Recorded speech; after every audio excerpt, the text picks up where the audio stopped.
中共以疫情为由，严格限制国人出入境自由。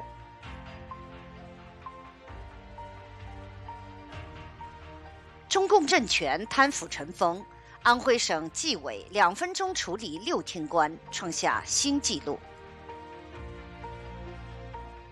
粮荒逼近，中共连续发文强调构建粮食安全体系。大陆将取消免费老年卡，盘剥百姓加剧。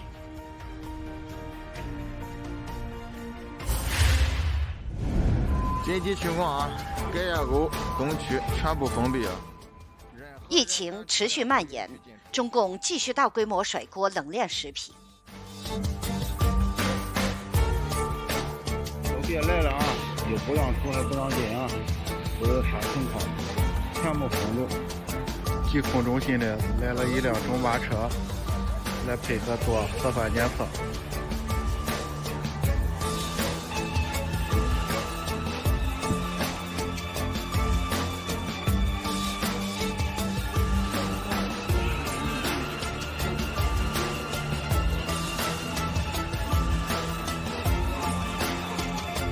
甘肃省兰州卫健委官方网站今天发布消息，兰州市城关区今天对焦家湾冷冻厂进行定期采样，抽检过程当中发现一份来源于天津港冷链虾的虾内包装样品核酸检测阳性，其他样品为阴性。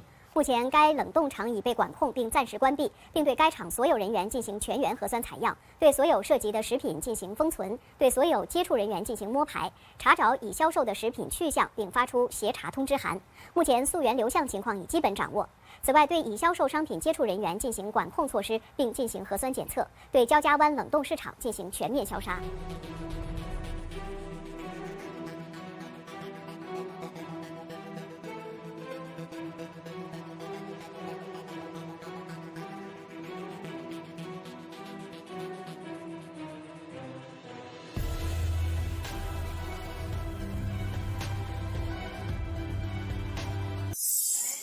济南疫情爆发，深夜检测，中共禁止对外发布，继续隐瞒真相。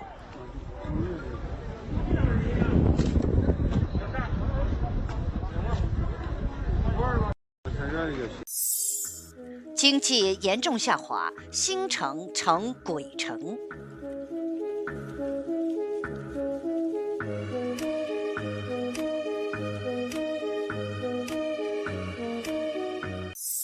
就这6、7天，那天这300、400左右，屋底下的地处的气氛，他分高度不够，分有几个高，他就坐在墙上，一坐嘴，砰砰都得下，一看一溜山。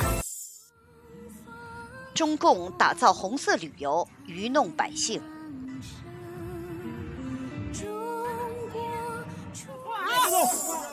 就这么干的啊！中共警民冲突，民怨沸腾，黑警野蛮镇压。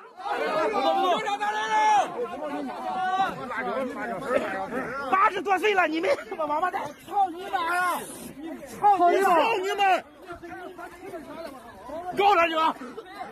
我这现在车不让走，都派出所了。这都提开了。放血没完，现在要是别动，别动，别动，别动，别还手，别动，别动，别动，别动，别动，别动。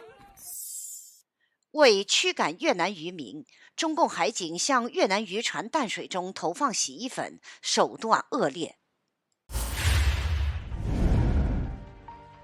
中共官媒大肆宣扬拜登当选，对纳瓦罗回应故作惊讶。针对美国禁投中国涉军企业股票和蓬佩奥对台湾的表态，中共谴责美国是最后的疯狂。面对西方对香港问题的关注与谴责，中共竭力反扑。中共外交部发言人汪文斌企图以祝贺拜登反击蓬佩奥的演讲与对华态度，又一次打错了算盘。面对文明世界的谴责，港府恼羞成怒。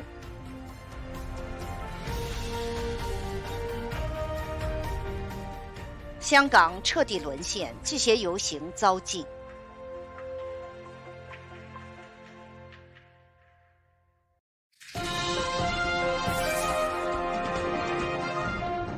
This is frightening stuff. Thank God Texas made this decision, as tight as this race was for a little while. What do you make of all of this?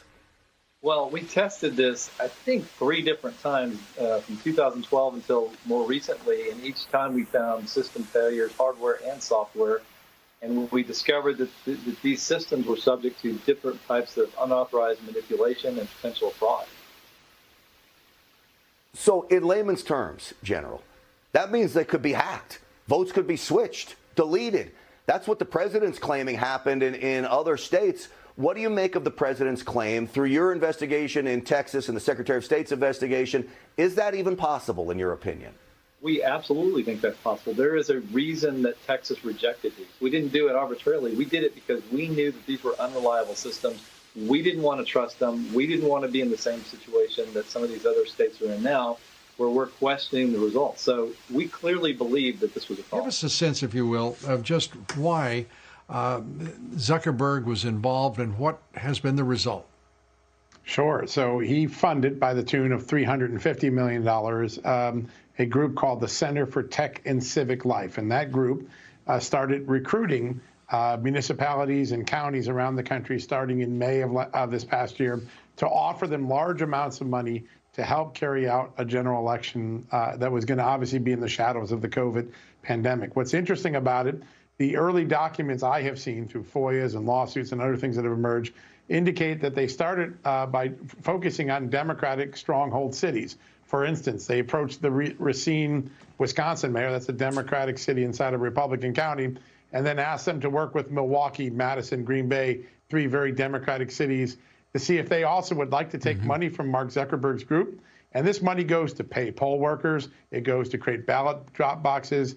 In some cases in Philadelphia, where they got $10 million from Mark Zuckerberg, not only did they pay for the staff, they set quotas that said you have to get 800,000 people to the polls. So in Philadelphia, you have to have at least 800 voting locations in order to qualify for the President money. Trump is the leader of the Republican Party. He's the first one to actually stand up to these people. Romney wouldn't stand up to him. McCain didn't stand up to him. And look, and even George W. Bush, who I liked and I have a lot of respect for, he didn't stand up to the media back in the day. President Trump finally ripped the Band-Aid off of all of this. And what happened is in 2016, after the election debacle, they decided to put up this fake news facade, Russia, Ukraine, while at the whole time what they were doing is that they were taking over these systems in order to poison the American people. What I'd like to know is what in the hell is the Republican Party doing to defend and to, I mean, why not just say we're not going to accept the results of this election? It's outrageous. Yes, why would we put up with it? Yeah, this is why I think it's so critical. In order to win these battles, we have to have a place that we can communicate. And that's the challenge. And so you ask, what are we doing now? Yeah. That's why millions of Americans are flooding over to Parler. They're flooding over to Rumble. I mean, this has never happened. Go to Rumble, go to Parler. I mean, it's all great. I'm on Parler. I've got to, but that's a simple question. Go do it. Now what? Well, then that's a way, because they cut off our ability to communicate. We have to make sure that we're communicating with all of our supporters out there in order to tell people and explain to people what's actually going on. I think that's the key: is knowledge is power.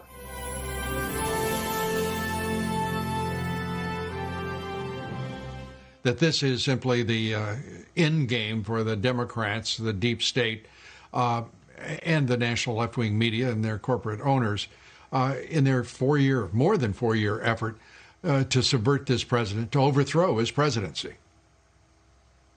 That's exactly right. This is get rid of Donald Trump 3 or 4 or 5 or 10.0, whatever you want to call it. Lou, we have read their playbook. We know that they want to win at all costs. They will do anything. It includes lawlessness, cheating, debauchery. they will. Their rule book, the rules for radicals, says do what you have to at all costs. The ends justify the means as long as you get to the means. They don't care what they have to do. We're seeing it playing out right here in America. You know, we're seeing the Trump's legal team, President Trump's legal team, being extorted and bullied out of representing the president. This is the country where John Adams represented the British, who are about to be our enemy at that very moment, because we believe in law and order, and we believe in the rule of law and justice for everybody, not just the people that we think are innocent, but everybody. Yet the left doesn't seem to accept that. We know that the Pentagon had a list of the companies that are public companies, that are investable companies, that have ties to the military months ago. Why did the president now decide to make this move?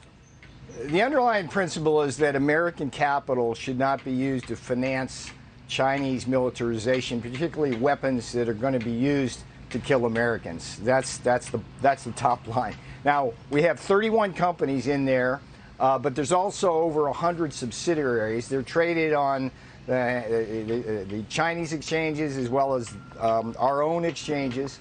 And what you have, for example, is AVIC, which is kind of the Chinese equivalent of Boeing. They make the Chengdu J-20 fighter, for example, which is based on stolen designs from the Pentagon. You have to ask yourself, why would an American investor or American pension fund invest in that? You have Norinco, which builds combat vehicles. You've got KSIC. I've written extensively about China's asymmetric warfare with missiles. You know, missiles are a lot cheaper than aircraft carriers. But these companies make what they call openly the aircraft killer. So what the president has done, which has been in the tradition of his presidency, is to crack down hard on China. In this case, what we're tackling are these Chinese companies that mean to do America harm. You've also got Hikvision. That's the one that surveillance. They do all the concentration camps, both digital and real. For example, in Xinjiang province, Huawei's in there. These are bad companies doing bad things with the goal of driving the American Navy out of the Pacific.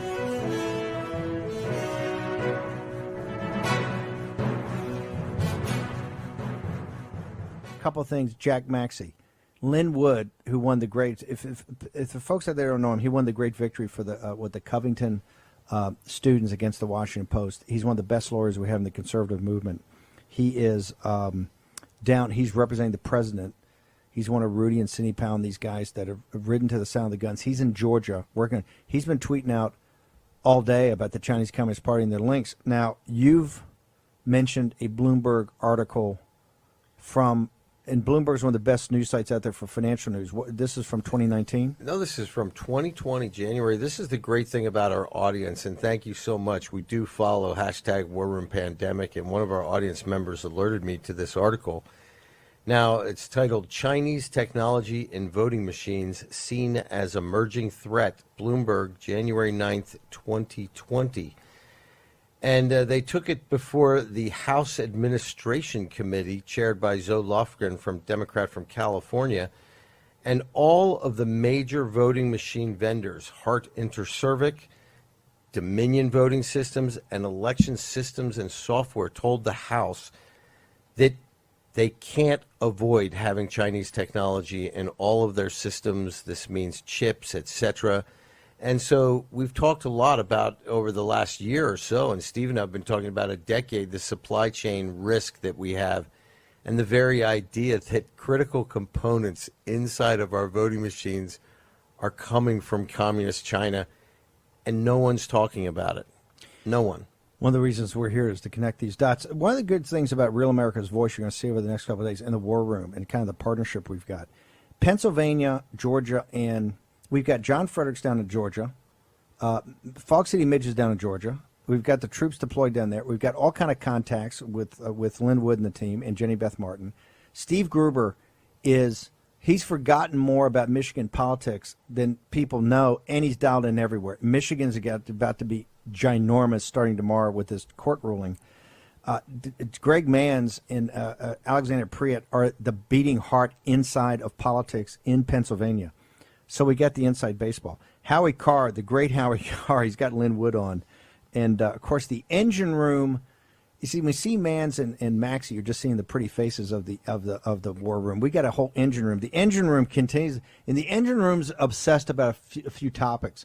One of the things the engine room's obsessed with is people going to jail that are doing this outside of football. They think we're being too easy because the engine room's got a hard edge on it. They're sending from the Howie Carr show this afternoon from Lynn Wood. Quote, and you got to remember, Lynn Wood's one of the best fire-breathing attorneys in this country. This is a quote, Joe Biden and the people like him who have been trying to steal this election will all go to jail. So this is a throwdown. I want Jake Tapper and all these guys to go full meltdown. I don't know if you noticed this, Jake, but all the whining that Cuomo and Don Lemon and Anderson Cooper and Rachel Maddow, it's just all whining. All whining. Lawrence O'Donnell, you're running around, oh, this guy. You're not seeing the hardening that's coming up. You got the minority leader that just said, hey, I don't know if the guy's going to be president. Doesn't deserve a intelligence briefing. The State Department, Mike Pompeo has totally dismissed you. You're not getting any calls set up through foreign governments. Yeah, don't think so. When it gets certified. Show us your certification. You got a certification? You said on stage, we got you in a direct quote. The only straight answer you gave in 2 debates. They asked you a question. What do you wait for? Wait for the states to certify it. Hey, I'm down with that. That's what we're talking about. Daily Mail's reporting, I think it's the president's plan. Let's certify it. Right now, you see a coming together of these state legislatures, right? And guess what? They're often the people, like in Maricopa County, you're not with the program, that's fine. There's 100,000 ballots out there that are down-ticket Republican. They didn't vote for Trump. Hey, got it. I'm good with that. I got the Sidney McCain crowd. I see that you're on the transition team. Transition to what? I don't know. Because there's not going to be a new administration. We got an administration. We get an extra 80 bonus days. Wall Street Journal's reporting exclusive. We're cutting off the Chinese telecom companies. Boy, what a great short that would be. Not that I would make advice on a short, but hey, they're publicly traded and they're cut off now. Trump started his second term. He gets 80 bonus days. Also, let's go for it. What may be going along with this, we have Brian Ware, the Assistant Director for Cybersecurity at the Department of Homeland Security, has resigned today. This is according to Reuters, and they're also reporting that his boss is going to resign very shortly. So something is going on. Clean house. And we'll find out about it. How are we doing at NIH? Just kidding.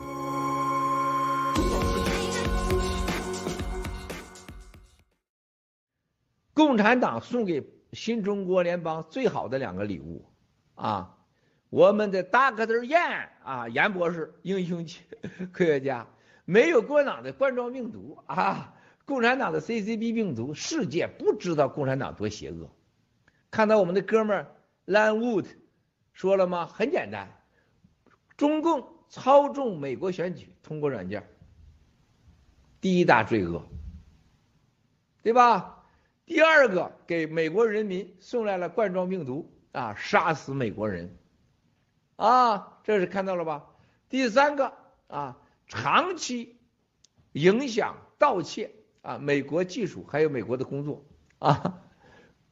所以说，战友们、兄弟姐妹们，为啥我说冠状病毒、共产党制造病毒，潘多拉盒子一打开之际啊，那共产党的时间就是倒数的时候了。啊，你们想什么呢？谁能把这个给翻过来？那可能吗？绝对不可能的。那么另外一个兄弟姐妹们，冠状病毒完了，咣叽来一个操纵美国选举，得罪了美国一大半的人。啊，你去想想，不管是民主党、共和党啊，最后大家都知道这个选举的背后的邪恶力量，那就是共产党。共产党为啥要控制选举？他不就控制美国人吗？啊，很多民主党的朋友跟我说 ，Miles， 我们都知道，啊，即使我们民主党赢了，我们也得听共产党的，啊，他说我们出了一口气，我们赢了个总统，但失去了美国的未来，失去了美国的独立和尊严，啊，这是聪明人，明白人，啊，明白人。啊，这是对的，在这2点上，全美国人是看法一致。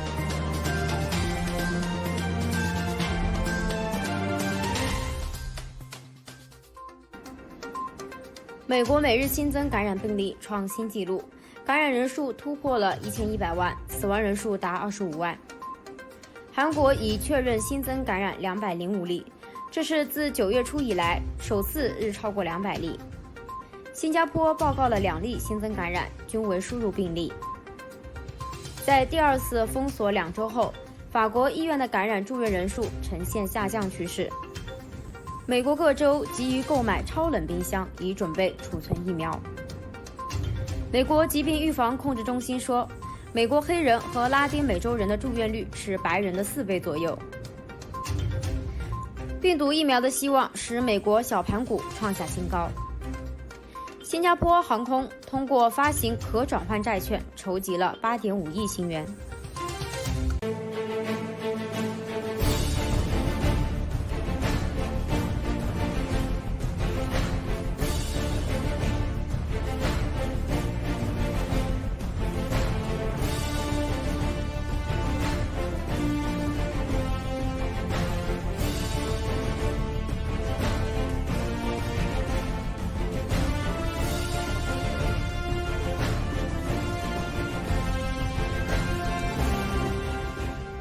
Dear mama, are you okay over there? Your son is crying and missing you, and sees you in his dreams. You said take down the CCP, cause it's God's will, it's God's will. So I'll wait for you, and I'll see you when we end the CCP, yeah.